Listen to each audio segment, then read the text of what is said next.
test natin yung ano, grouping. Ay, test ay ano natin, tuning natin yung ano, yung pangalawang barrel. So bali ano na, kung hindi kaya, kung mat, ano, matagal yung video is gawin natin tong ano, part 2 yung second barrel sa pagtuning. So yun. First 5 shots tayo. Mag-karga muna tayo. Then yung dala pala natin yung ano, mother tank natin. Mula kay ano dito. Kay Bro Brand Candle Pipe pa. Fill natin ng ano, 2.8 lang.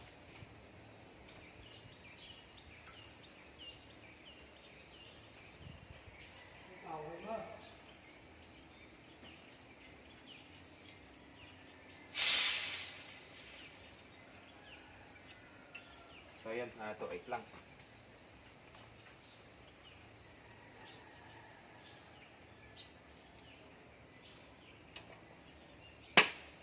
Kakatapos natin mag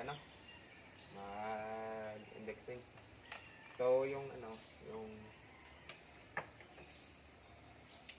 chamber nito mga kadugo is maluwag. Kaya tinutulak ko muna hanggang sa mag-stop yung tulo.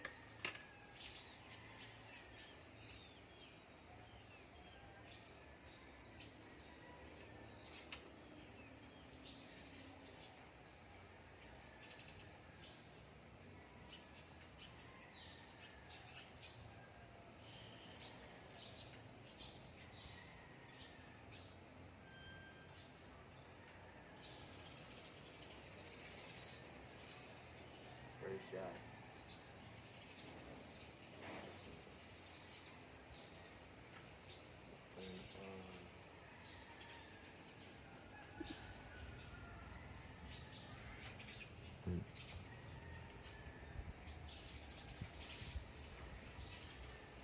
First shot natin. Ito hindi to kasali. Kanina to sa dito kasi nasagi ng kamay ko yung hammer sa first shot.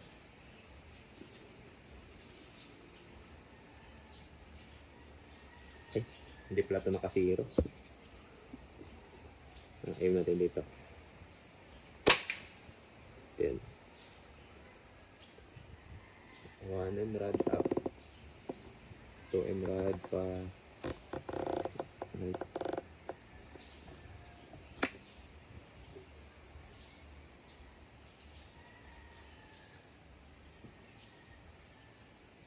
So may issue yung yung receiver. May backfire dito sa sa valve. Wala kasing o-ring dito sa sa firing pin. Kaya may hangin na nagba-backfire. Okay lang yung kung tawag nito, low velocity lang kasi hindi mo rinig yung yung backfire dito. Pero pag nasa 900 plus, rinig mo na yung backfire dito sa may pin. Dito siya lumalabas sa may hammer banda. First shot.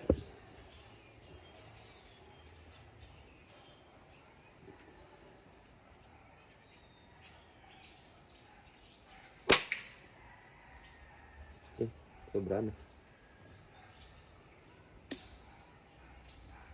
Sa kaliwa.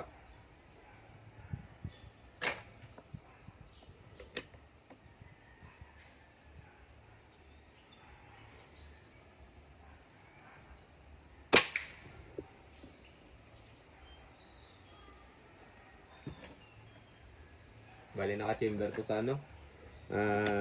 unresized local pellet.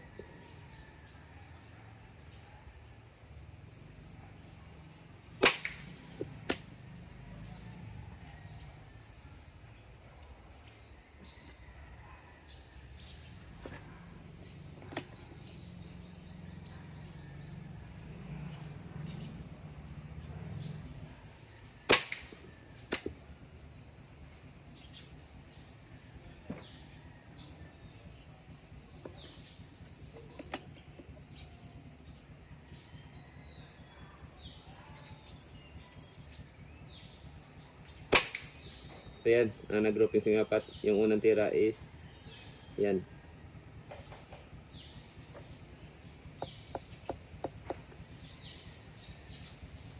So second 5 shots grouping tayo.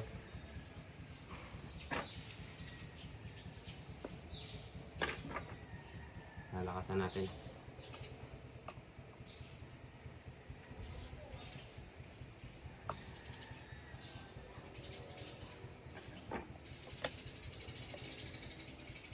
First shot.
So yan, grabe. Ayan o, ganda ng groupings o.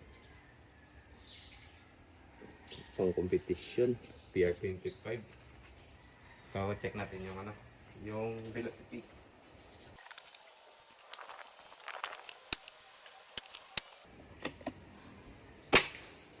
Yan, 800. 820. Medyo mababa siya konti. Nakasan natin.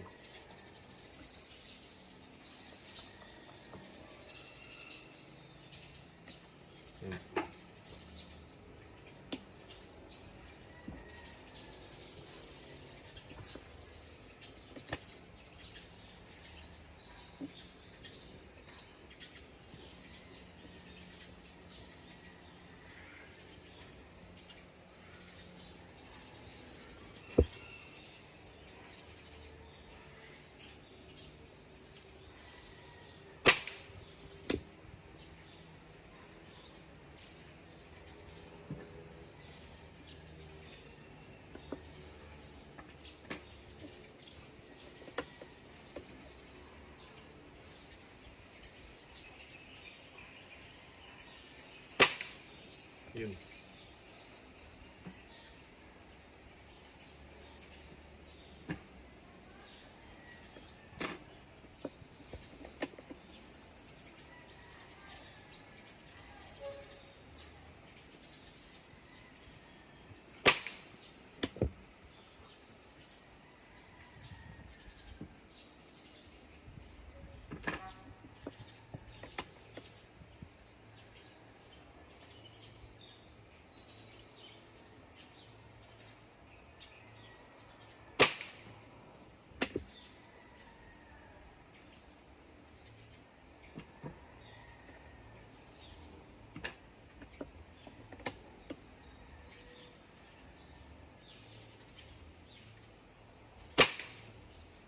Ayan. Yung panglima lang mga kadago. Ayan o. Maganda din yung groupings. Another tayo.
Mahangin pa ito mga kadugo ah.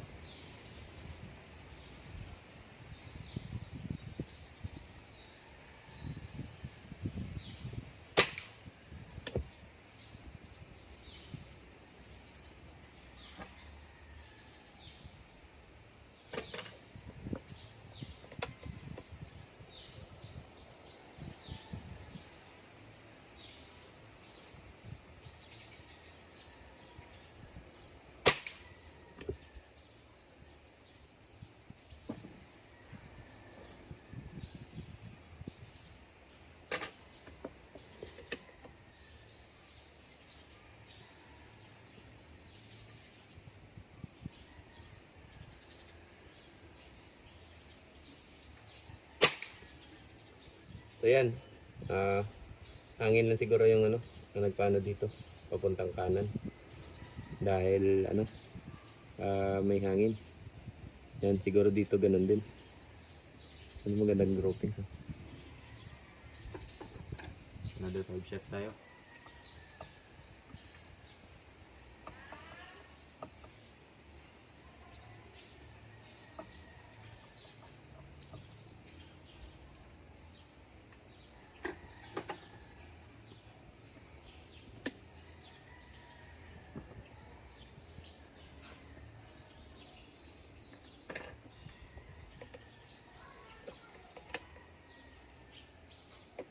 First shot.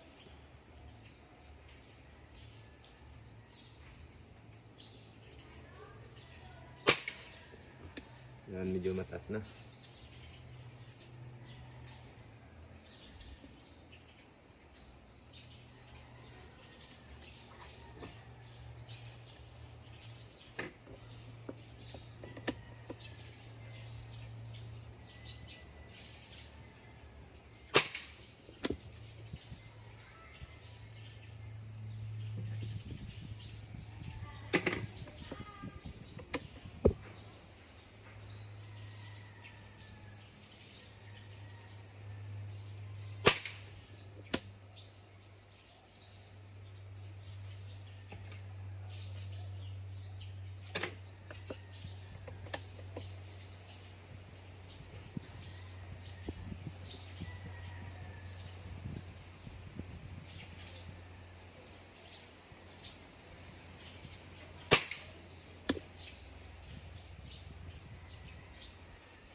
Ayan o, maganda din o. So, add tayo ulit. Maganda dito sa receiver ni bro from Rabrand L5 pa is makikita mo yung ano, yung may markings sa pag-adjust ng velocity, pag-adjust ng hammer spring niya. Kasi dyan, kabilaan. Pwede mo balik sa ano. Ibaba natin ng 5M rod. First shot.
Ayan, grabe oh. Unang tira lang yung ano. Ayan oh. Then yung apat, ito na. Grabe, solid. So, i-chrono ko ito.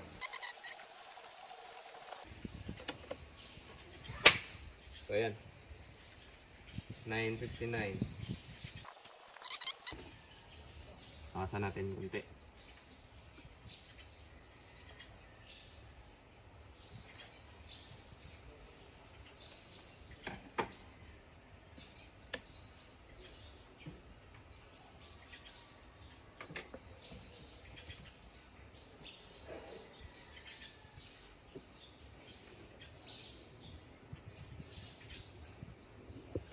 First shot.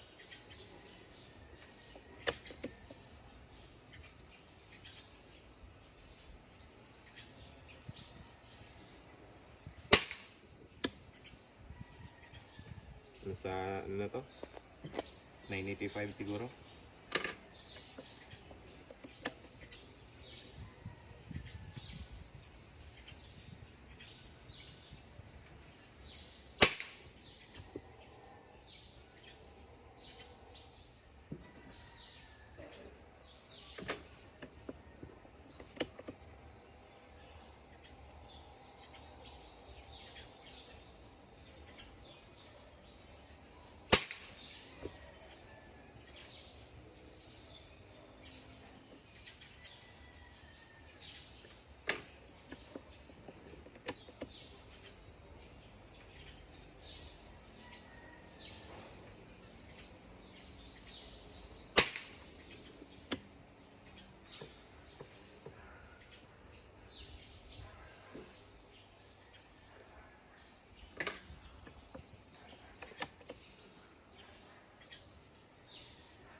So yan, apat dito, then isa may alay.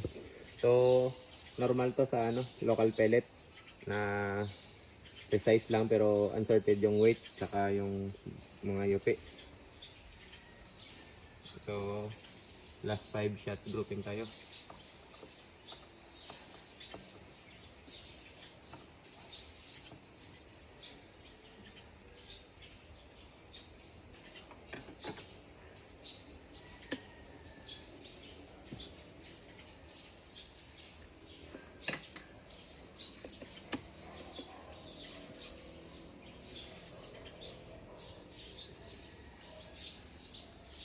First shot.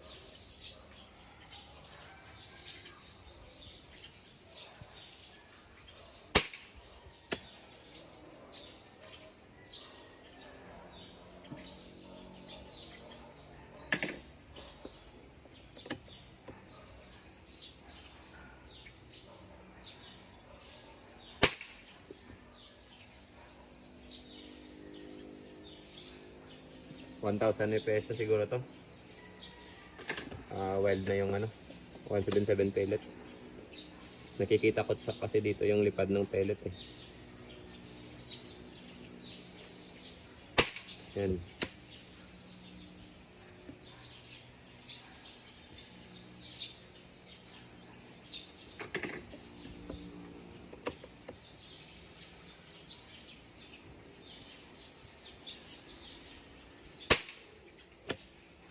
Wild na siya mga dugo.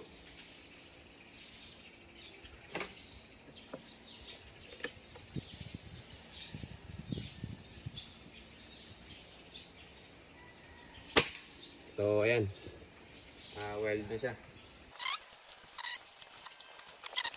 Medyo blur pala dito sa side cam.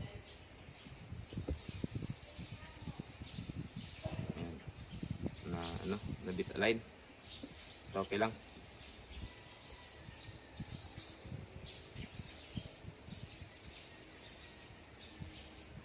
Yan yung patama. Yan. So okay na, agad na. Bale, yung dalawang ano,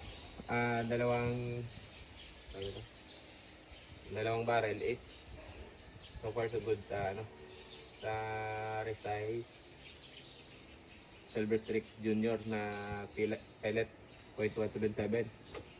So all good siya. So sa ano, sa review ng ano ng receiver is yun lang, may issue. Walang o-ring sa pin, kaya may backfire. So papagawan ko na, papamasin ko na lang to, hindi ko na ito babalik. Lagyan lang ng slot sa loob ng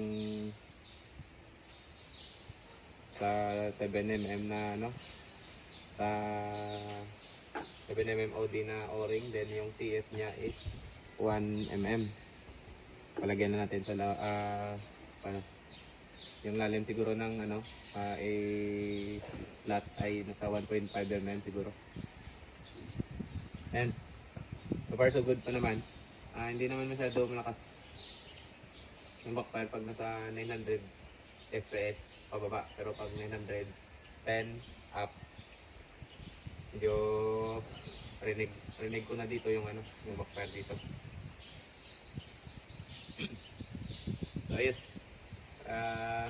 sa mga gustong ano, mga gustong bumili nito, papangalanan ko tong ano, HB barrel pellet and slug.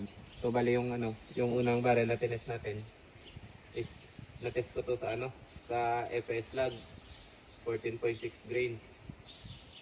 So ewan ko kung na-videoan ko yung ano, yung groupings nito. Pero may hunt ako nito na naghunt ako 120 meters. Apat na ano, na pato. Siguro mga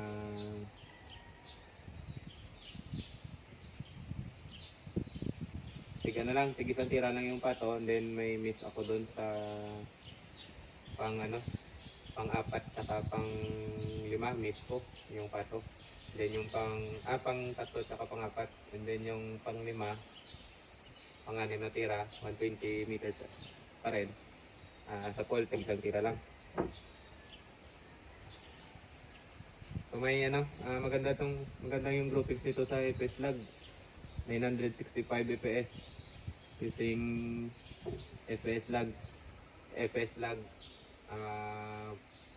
caliber .177, 14.6 grains na 14.7 grains na slug. So, maganda yung groupings nito. Sabi solid. So, bali ito, kung may bibili is for sale. Ano to? 6.2 yung barrel nito kasi mahirap to gawin. Pag 177 is expect kayo na mahirap to gawin. Dahil maliit ang ano, yung ano, groove.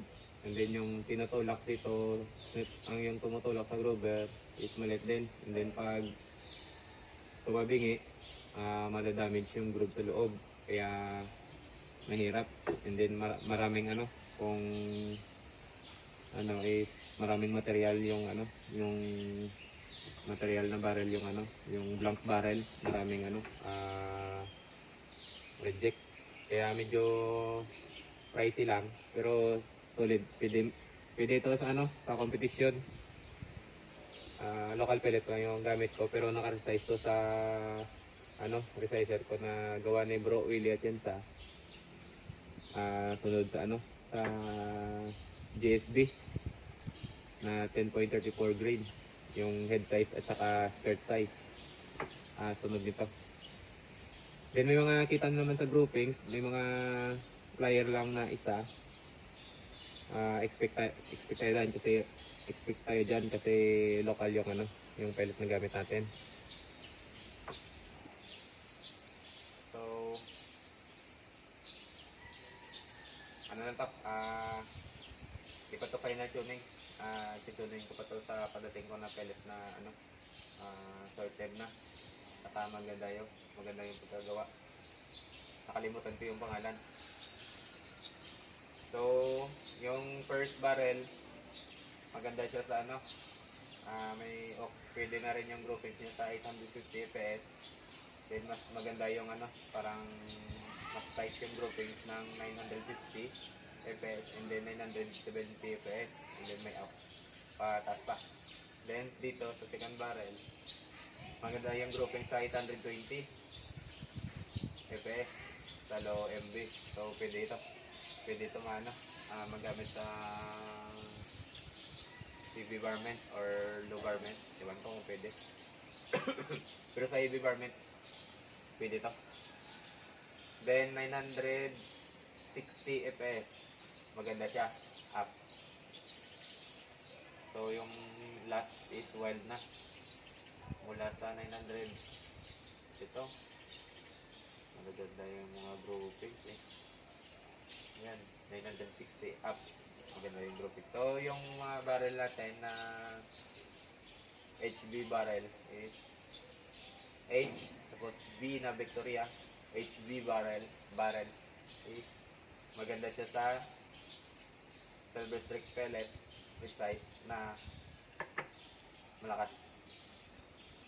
950 fps pataas. So kahit 950 fps matipid pa rin sa hangin. Yun yung kagandaan ng 177 barrel. Matipid sa hangin. Less yung yung ingay sa pagputok. Then kung sa hunting is maganda siya kasi hindi wasak yung yung ibon. Lusot lang yung yung pellet. And then silent killer. Kahit tamaan yung yung katabi pag hindi naman magkatabi na dikit. Yung may gap lang. Hindi yun lilipad. Pera na lang yung paglusot ng pellet sa body ng sa katawan ng ibon, tumama sa putik, siguro may impact yun. So sige, hanggang dito na lang mga kadago. Thank you sa inyong panonood. Ingat kayo palagi.